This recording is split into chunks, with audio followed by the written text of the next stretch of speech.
As I said that you do not, the first point is do not try to plan as per how many questions will be asked. Just stick to common sense. And common sense is I must get at least 50% questions right. I hope I'm making sense to Abhishek, Harshal, Naman, Neha, and Sharad. Moving on. Go with the flow and stick to what you know and your strength. Now, you know what happens is that before the examination, we always want to find a way out. We want a trick.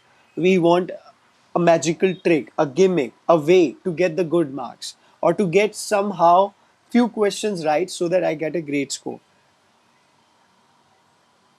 Okay, now Neha is asking me a question that, sir, in this 15 days of our VRC, should I practice RC from previous year paper 17 to 20?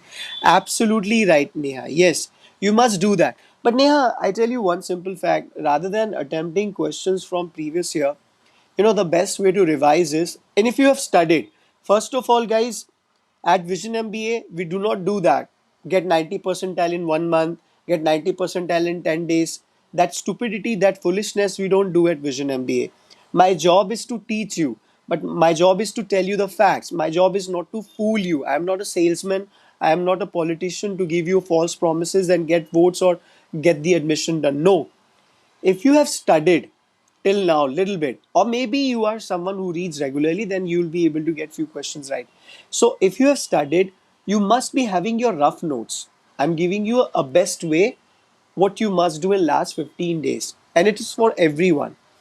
Now when I prepare for an entrance examination, I write something, I prepare something, I see what I have done and how I have done. Now, this is the time to go through those rough pages.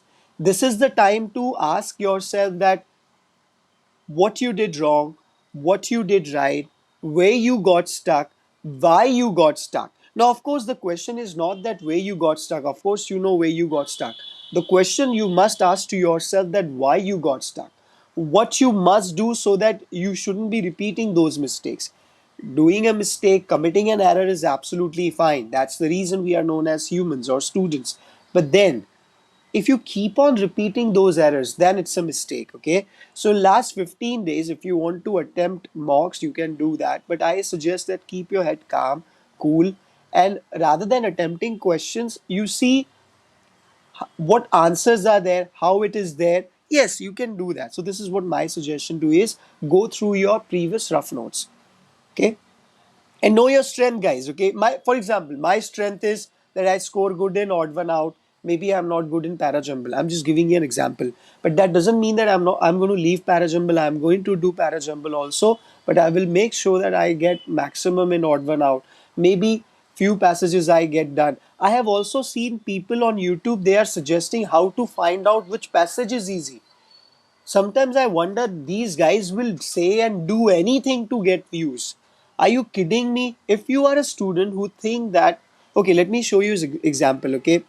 Now, for example, and people want to know the answers. The answer is only one. Have you studied?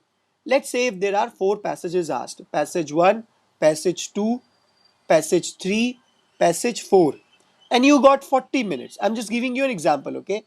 And you got certain questions here, and then you got few questions on parajumble and odd one out. What do you think?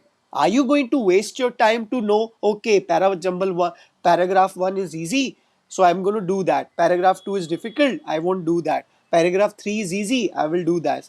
Paragraph 4 or passage 4 is not easy for me, so I won't do that. Are you going to do this? If you keep on finding out what is easy, what is difficult, and if you're approaching the examination by this mindset, if you're going to attempt questions by this mindset, I'm sorry to say this, you're going to get banana. You're going to get केला in the examination. हाथ में केला रह जाएगा. सिर्फ एक ही चीज सच होगी, वो टाइम जो तुमने वो फालतू की वीडियोस देखने में लगाया और वो फालतू का ज्ञान या पैसे जो तुमने उस फैकल्टी को दिए. If you are approaching the examination thinking that if I will be finding a easy passage, then I'm going to do it. No, just go with the flow. You read. I'll tell you what you need to do. Okay. Now, I'll be coming on to RC, so I will be explaining you what needs you to do. But first, you read this. First thing is being present. For example, again, I'll use the white screen. For example, I'll give you a few questions. I'll make few questions here. Let's say there are 6 questions. I attempted first question, I got it right, but I invested a lot of time. Now what happens is while attempting question number 2, I am my focus is now not on question number 2, but I'm thinking about question number 1. Yeah, I got the question number 1 right, but I invested so much of time. I put myself under immense pressure, and then I try to do question number 2 in a rush. Maybe I'll do a silly error, or maybe I do not attempt it right. Now I go on question number 3.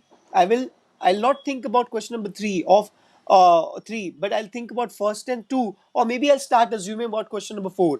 4 में क्या आएगा, मैंने पहले 2 में क्या किया. Please do not do that. Be in present. While attempting questions, do not dwell in the previous question and do not assume the next one. लोग क्या करते हैं, यार पहले मैंने केक का क्या कर दिया सोच रहे होते, आगे क्या करूंगा. Please don't do that. Go with the flow, keep your self sensible, common sense. मैंने क्वेश्चन देखा, मैंने अपने तरीके से अटेम्प्ट किया, मुझे आ गया, ठीक है, नहीं आया कोई बात नहीं, get done with it, move on.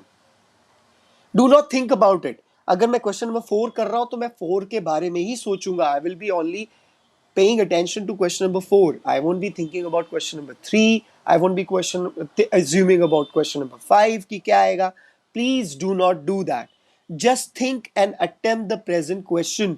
Do not think about what was asked previously, how you performed in the previous question, what is going to be in the next question.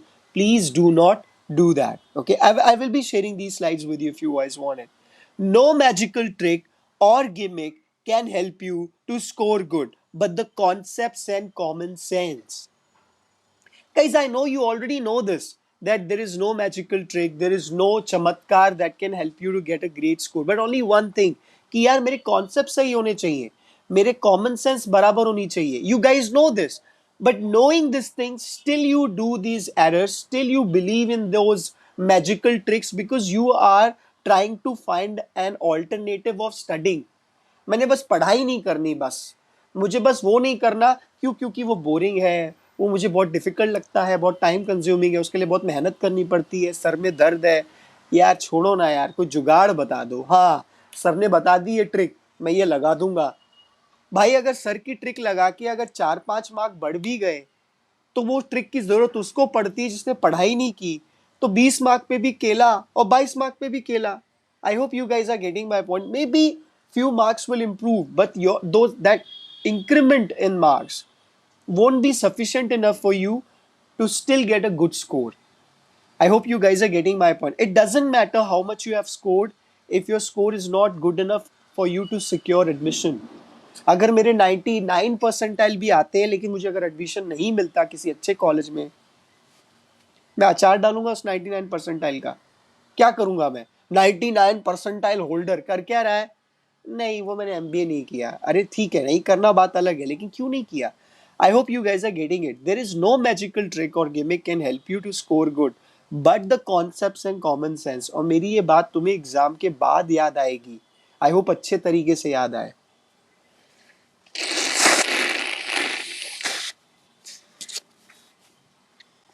Now let's talk about reading comprehension. As I have mentioned, I have already spoken about that, what you do, how you do it. Okay, so no easy or difficult, but sir Reema join नहीं कर पा रही. सो यार अभिषेक, मैं रीमा नहीं कर पा रही तो मैं क्या करूँ यार, इसमें मेरी क्या गलती है? अब रीमा ज्वाइन नहीं कर पा रही तो मैं क्या करूँ, बताओ यार.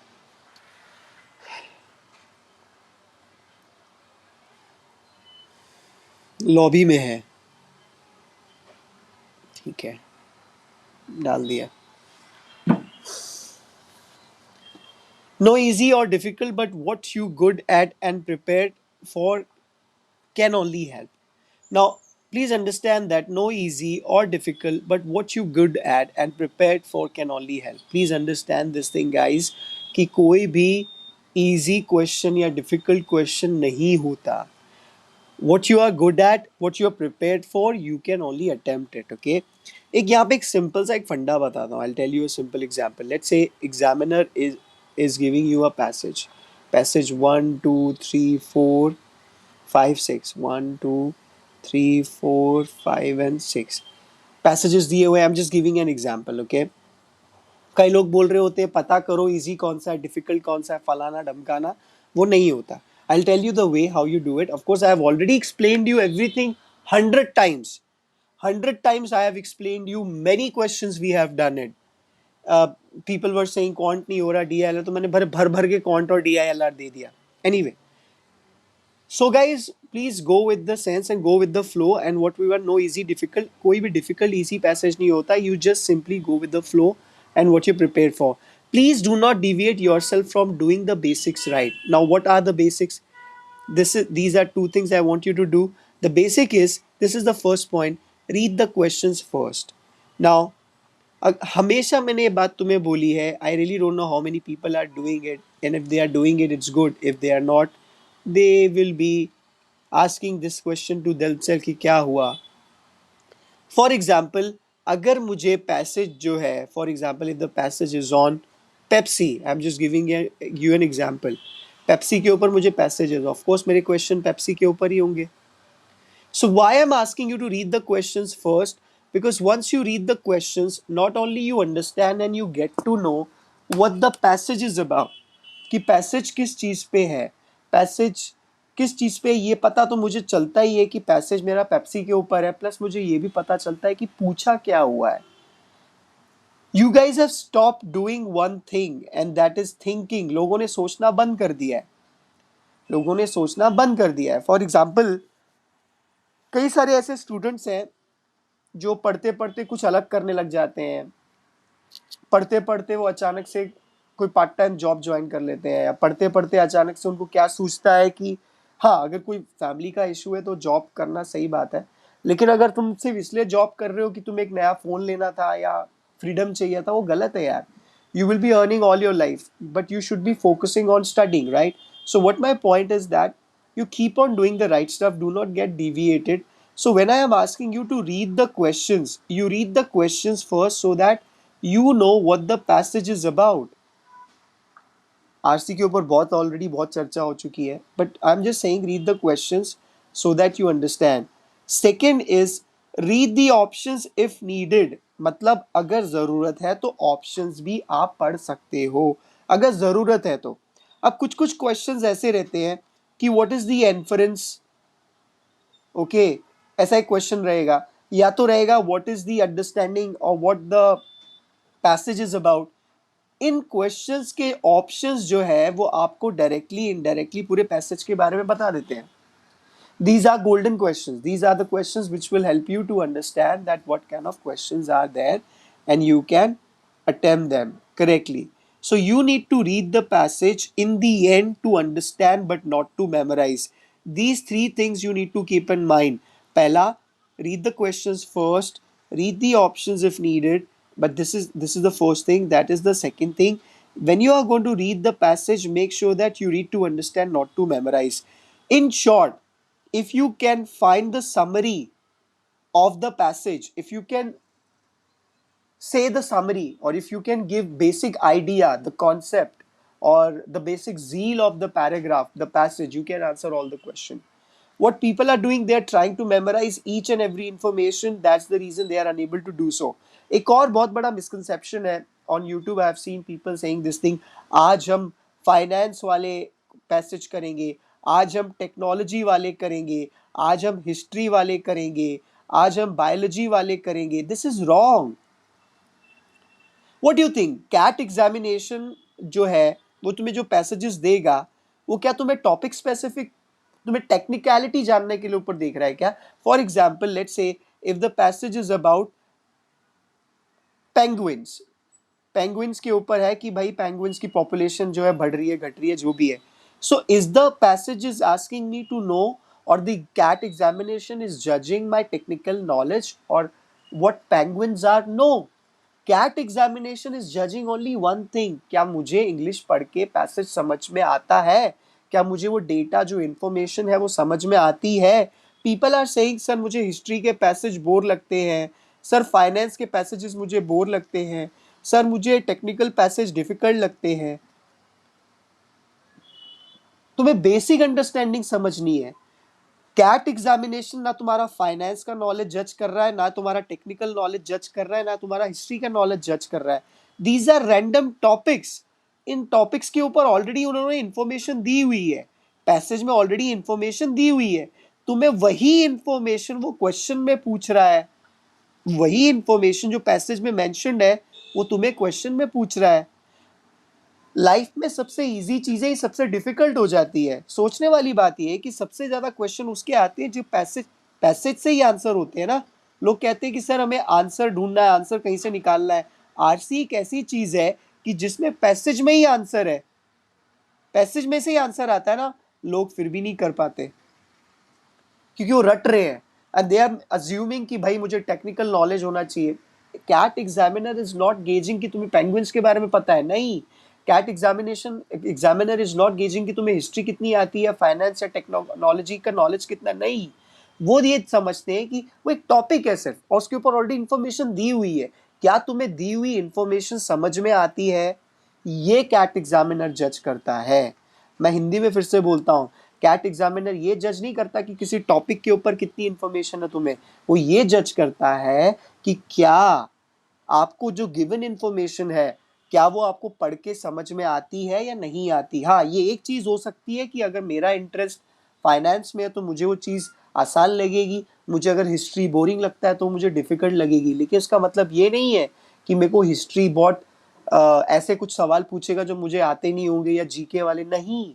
It is RC is just nothing but a data. Information is given to you in a written form and the examiner is gauging can you figure out that information or not. I hope you guys are getting my point. अगर तुमने पढ़ाई की है cat examination के लिए sincerely, of course बहुत बार, हजारों बार session हो चुका है आरसी का, इतने पैसेजेस कराए कि मेरे पास गिनती भी नहीं है। अगर आपने किया है तो आपको ये मेरी बात समझ में आ रही होगी, और अगर अभी भी मेरी बात आपको समझ में नहीं आ रही तो मैरी क्रिसमस, दिवाली खत्म हो चुकी है, मेरी तरफ से मैरी क्रिसमस पहले ही। पैरा जंबल, ये एक ऐसा क्वेश्चन है जो मतलब अगर मैं बोलूं ना कि एलियन है कि नहीं है, एलियन एग्जिस्ट करते हैं नहीं करते, कई लोग बोलते हैं एलियन एग्जिस्ट करते हैं, कई लोग बोलते हैं एलियन एग्जिस्ट नहीं करते, जो भी है, और आज तक लोग एलियन के ऊपर ढूंढ रहे हैं। पैरा जंबल उस टाइप का क्वेश्चन है।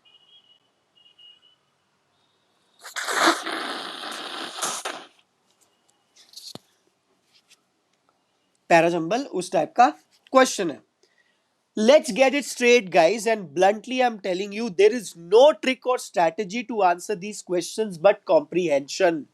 मेरा एक वीडियो है ऑड वन आउट, ठीक है। ऑफ कोर्स सी बात है, ये बात सच है कि विजन एमबी एक न्यू चैनल है। विजन एमबी एक नया कोचिंग क्लास है एज कम्पेयर टू बहुत पुरानी कोचिंग क्लास से। तो मेरा एक वीडियो है ऑड वन आउट, और वो बहुत चलता है, बहुत सारे लोग देखते हैं क्योंकि जैसे ही उनको पता चलता है वो एकदम हुक हो जाते हैं। तो मुझे वो वीडियो देखने के बाद लोग मुझसे कमेंट करते हैं कि सर आप हमें पैराजंबल की कोई ट्रिक बता दो ना, सर आप पैराजंबल सॉल्व कैसे करेंगे, कोई ट्रिक दे दो, कोई ट्रिक दे दो, ठीक है।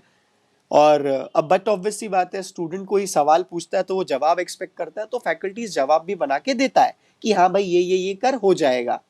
सर मैं पतला नहीं हो रहा, क्या करूं। हाँ, चॉकलेट छूटती नहीं, मोमोज छूटते नहीं, लेकिन चाहिए भैया जबरदस्त बॉडी। हाँ, एक काम करो, सुबह उठ के गर्म पानी पियो, पतले हो जाओगे, ग्रीन टी पियो, पतले हो जाएगी, बच्चा खुश। ग्रीन टी और गर्म पानी पीने से कोई पतला नहीं होता, डाइट करने से और एक्सरसाइज करने से होता है।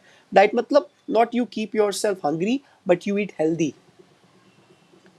Anyway, now the question comes is this कि पैरा जंबल को सॉल्व करने का एक ही तरीका होता है, वो होता है कॉम्प्रीहेंशन, मतलब समझ में आना। अब एक मजे वाली बात समझो। लोग बोलते हैं सर पैरा जंबल नहीं आ रहा, क्यों आएगा मैं बताता हूं। लोगों को आरसी नहीं आता, आरसी मतलब पैराग्राफ पढ़ के सीधे क्वेश्चन जो दिए होते हैं वो नहीं आते। अगर किसी इंसान को एक सीधा पैसेज पढ़ के समझ में नहीं आता, समझो ये लाइन है 1 2 3 4 5 6, और इसी को मैं अगर उल्टा पुल्टा कर दूं, उल्टा पुल्टा कर दूं मतलब 6 5 1 3 2 4, मुझे सीधा इस पढ़ के समझ में नहीं आता, तो ये कैसे समझेगा, तो ये कैसे समझेगा जब सीधा ही नहीं समझ में आता मुझे।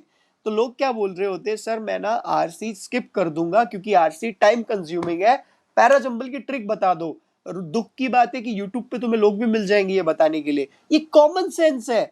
अगर मुझे प्लस माइनस नहीं आता तो क्या मुझे परसेंटेज या प्रॉफिट निकालना आएगा, क्योंकि उसमें भी होता है ना, कैलकुलेशन का पार्ट है वो। अगर मुझे प्लस माइनस इनटू डिवाइड नहीं आता तो सीधी बात है मैं प्रॉफिट लॉस नहीं निकाल सकता। लोगों को आरसी समझ में नहीं आता, लेकिन उनको पैरा जंबल की ट्रिक चाहिए। वही वाली बात, पतला होना है लेकिन एक्सरसाइज नहीं होती। तो ये चीज मैं तुम्हें नहीं बोलूंगा। मैं हमेशा से at Vision MBA, some many people hate me that मैं मुंह पे बोल देता हूँ ये पॉसिबल नहीं है, ये जो भी है। But at the same time some people like me also because I do not tell them false. मैं उन्हें झूठ में नहीं रखता, जो कमिट करता हूँ वो पूरा करता हूँ और बताता हूँ ये सब चीजें हैं। Read all the lines and try to understand the crux of the jumbled paragraph. अब इसका अप्रोच बताया हुआ है। सबसे पहली बात, पैरा जंबल में तुम्हें 5 लाइंस दी होंगी, 1 2 3 4 5। 5 लाइंस दी हुई है, 1 2 3 4 5, और वो जम्बल्ड है। तो लोग क्या करते हैं, पहली 3 लाइन पढ़ के सोचने शुरू कर देते हैं कि क्या होगा। Relax. The first step is you read all the lines the way they are and then you ask yourself कि भाई मेन मुद्दा क्या है। अक्सर मेन टॉपिक 4th और 5th लाइन को पढ़ के ही समझ में आता है, फर्स्ट 3 लाइंस में नहीं आता कैट एग्जामिनेशन में, क्योंकि कैट एग्जामिनर आपकी पढ़ के समझने की क्षमता को जज करता है। कैट में ग्रामर के क्वेश्चन नहीं आते। I hope you guys are getting my point. Read all the lines and try to understand the crux of the jumbled paragraph. मत crux मतलब किस चीज पे बात हो रही है। Maybe they are talking about mobile phones, लेकिन उन्होंने ऊपर नीचे करके बात की है, तो वो पहले लाइन में फैक्स मशीन की बात करेगा, सेकेंड लाइन में वो किसी और गैजेट की बात करेगा, थर्ड लाइन में वो मे बी पेजर की बात करेगा, फोर्थ और फिफ्थ लाइन में वो बात करेगा मोबाइल फोन की। लेकिन जब पढ़ोगे तो समझ में आएगा कि they are comparing mobile phone with other gadgets like pager or whatever, as I gave you an example. But the paragraph is about mobile phones. But that you can only get to know once you read all the lines. Once you have read all the lines, you have understood the crux. Now you try to find the start or end. मतलब paragraph start किससे होगा, and किससे होगा। अगर वो नहीं मिलता तो पेयर ढूंढो। पेयर मतलब फॉर एग्जाम्पल आंसर है 1 2 4 3 5। आई am just giving you an example, और ये सेंटेंसेस है और ये आंसर है। 1 2 के बाद 4 आएगा, फिर 3 आएगा, 5 आएगा। मैंने पढ़ा, मुझे कुछ समझ में नहीं आ रहा, मुझे बस इतना समझ में आ रहा है कुछ हो ना हो 4 के बाद डेफिनेटली 3 आएगा। ठीक है, मुझे 4 3 एक पेयर मिल गया, so I got a clue. So now I start solving the parajumble by building my answer around it. ठीक है, 3 के बाद क्या आएगा, 3 अगर 3 के बाद कुछ आएगा कि 3 लास्ट है, 4 के पहले क्या आएगा, या जो भी है। This is how exactly you solve para jumble. Got it? Try to find the start, and if nothing worse, then try to make pairs and join the remaining sentences. But then guys, the golden point, अगर तुम्हें पढ़ के समझ में नहीं आता, para jumble नहीं आएगा, कहानी खत्म। मुझे कई लोग बोलते हैं कि सर इस बार हमारा स्कोर अच्छा आया, कई लोग बोलते हैं सर स्कोर अच्छा नहीं आया। अनफॉर्चुनेटली जिनका स्कोर अच्छा नहीं आया, for some reason that I feel sad of course. कई सारे एग्जामिनेशंस होते हैं जो बहुत अनप्रिडिक्टेड होते हैं, उनके मार्किंग स्कीम भी वियर्ड है, फॉर एग्जांपल सीईटी। लेकिन अगर तुमने पढ़ाई नहीं की है, तुमने टाइम पास किया तो तुम्हारा स्कोर बुरा आया, तो you can not blame anyone. You please understand there is only one party to be blamed. I remember whenever any student take admission, I always say this thing, ki guys, it's a teamwork. You do your job of attending the lecture, studying. I will do my job to make sure that you get all the lectures on time. You get the topic lectures many times before the examination. I have kept my part of the bargain. I have kept my part of the bargain. Whenever a student texts me, I revert. Whenever a student asks me a question, I revert. But have you kept your part of the bargain of studying? Have you kept your part of the bargain of attending the sessions regularly and studying? If the answer is yes, you're going to get a great score. Try to find the starter and so this is what parajumble is.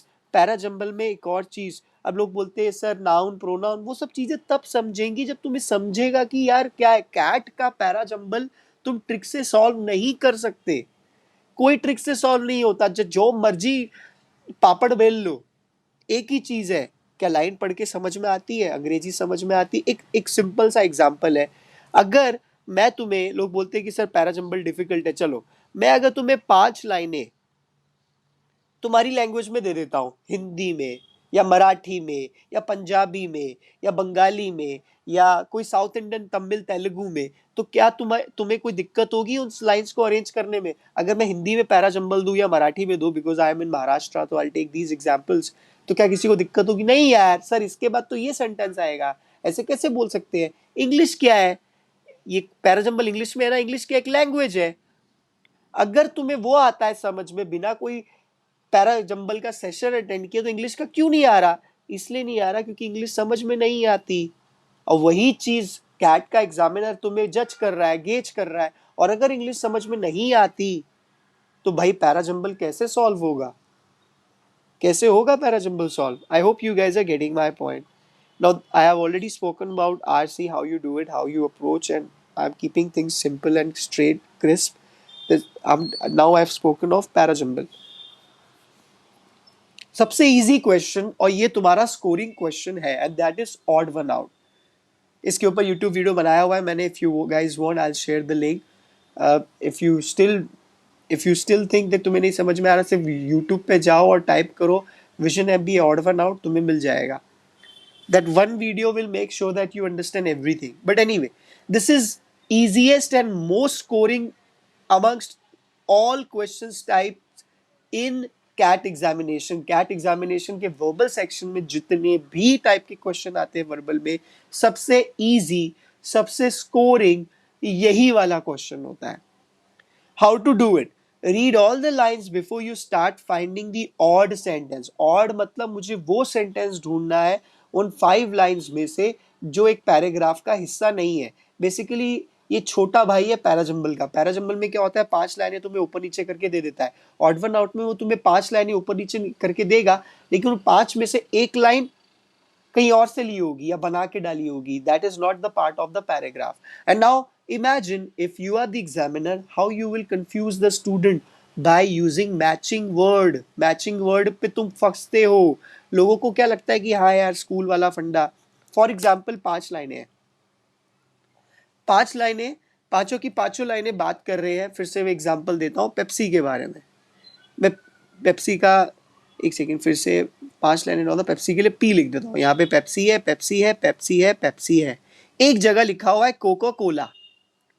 अब student क्या करेगा, पढ़ेगा, okay Pepsi Pepsi Pepsi Pepsi Coca, मुझे odd one out मिल गया. Answer is 5. Yes, CAT examiner मामू है.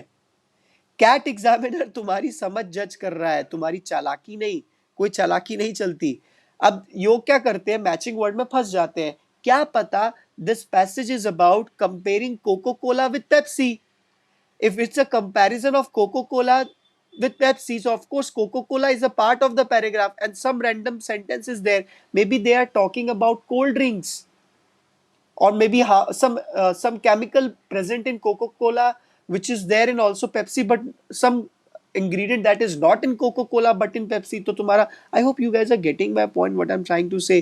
Again guys, this is the easiest question. Again, how to do it, simple सा फंडा है. इसको पैराजंबल में तुम्हारी दिक्कत क्या होती थी कि तुम्हें पेयर मिल जाते थे, ये पता चल जाएगा कि हाँ यार ये एक ही चीज का, लेकिन ये नहीं पता चलता ना सीक्वेंस क्या है.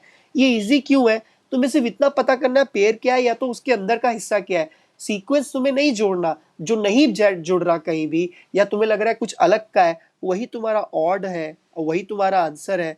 1 2 3 4 5 मैंने सेंटेंसेस पढ़े, मुझे ज्वाइन नहीं करना, मुझे समझ में आ गया यार कि 1 एंड 3 एक ही टॉपिक पे बात कर रहे हैं. पता चल गया 1 और 3 अगर एक पे कर रहे हैं तो 2 भी हाँ उससे मैच कर रहा है, ओके 4 भी मैच कर रहा है, आंसर मेरा 5 है. That is the reason odd one out is the easiest question to attempt. Just like parajumble, make pairs or find out those sentences which are definitely talking about the same stuff and eliminate them. Use elimination method. Now people will ask me, sir, elimination method क्या होता है? भूल गए होंगे. कुछ नहीं. Do not try to find the answer. Rather than finding the answer, ask yourself which option is not the answer. CAT examination में मजे वाली बात है, 4 ऑप्शन होते हैं. लोगों को लगता है कि 4 ऑप्शन है तो इजीली आ जाएगा, बाकी एग्जाम में 5 ऑप्शन होते हैं. एग्जामिनर तुम्हें चाहे 5 ऑप्शन दे, 4 दे या 6 दे, 8 दे, हमेशा 2 ऑप्शंस ही रहते हैं. I remember I have mention this thing 100 times in my session कि चाहे लाइव हो चाहे क्वेश्चन पेपर हो, अगर तुम्हें पता होगा तो तुम सिर्फ दो ऑप्शंस में जाके अटकोगे अगर तुमने पढ़ाई की है.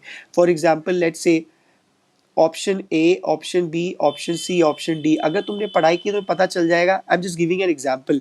यार ए और डी तो आंसर हो ही नहीं सकता. Now you confuse in C and B, and from in between these two options one of them is your answer, and you need to figure out which one is the answer. But that can only be done अगर तुम्हें थोड़ा बहुत knowledge है इस topic के बारे में. So elimination method is nothing but let's say, फिर से एक बात देता हूँ, A B C D option है. I will not try to find the right, I will try to find the wrong. हाँ, ए डेफिनेटली रॉन्ग है क्योंकि रॉन्ग ढूंढना आसान होता है, क्योंकि रॉन्ग ज्यादा होते हैं, राइट एक ही होता है, रॉन्ग ढूंढना आसान होता है. This is known as reverse engineering. जो इंजीनियर स्टूडेंट है उनको समझेगा कि मतलब घुमा के चीज खोल के दूसरे तरीके से सॉल्व करना. ठीक है, बी भी यार सही नहीं लग रहा, सी ओके ओके लग रहा है, डी जो है सी से बेटर है, या तो सी जो है वो डी से बेटर है. Guess what, answer is C. That is nothing but elimination method. मैं तुम्हें शॉर्ट में बता रहा हूँ, रिवीजन दे रहा हूँ जो हो चुका है. अगर तुम्हें लगता है कि मैं तुम्हें फिर से वो सारे क्वेश्चन सॉल्व कराऊंगा, ये ब्ला ब्ला ब्लू करूंगा, वो मैं कर चुका हूँ हजारों बार.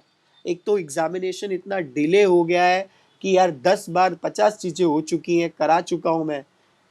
लेकिन यार प्रॉब्लम ये है कि जितना एग्जाम डिले होता जा रहा है उतना हम भी चिल होते जा रहे हैं. Now the next slide is already talking about the stuff which I have already mentioned, that there are only two options. Use elimination method to filter the answer. I've already mentioned this thing to you guys. Use elimination method to filter the answer. There are only two options. Attempt questions in verbal section. This is the most important part जो मैंने orange में रखा हुआ है. Attempt questions in verbal section only if you are at least 80% sure of the answer. यहाँ पे ना verbal section और घातक हो जाता है. फॉर एग्जाम्पल कॉन्ट में 20 लिखा है, 40 लिखा है, 60 लिखा है, 80 लिखा है. मेरा आंसर अगर 100 आ रहा है तो बट ऑब्वियस मैंने कुछ तो गड़बड़ की हुई है, तो मतलब मेरे को पता चल गया कि आंसर मेरा गलत है. I will not select anything. Why? क्योंकि नेगेटिव मार्किंग है. नेगेटिव मार्किंग है कैट में, लेकिन वर्बल में दिक्कत ये है कि A B C D option है. साला ये पता करने का तरीका ही नहीं है सही क्या है. मैं भी नहीं कर सकता. मैं क्या कोई ऐसा फैकल्टी जो 70-80 साल का है, 50-60 साल से पढ़ा रहा है, वो भी नहीं बता सकता, बिकॉज इट्स लैंग्वेज.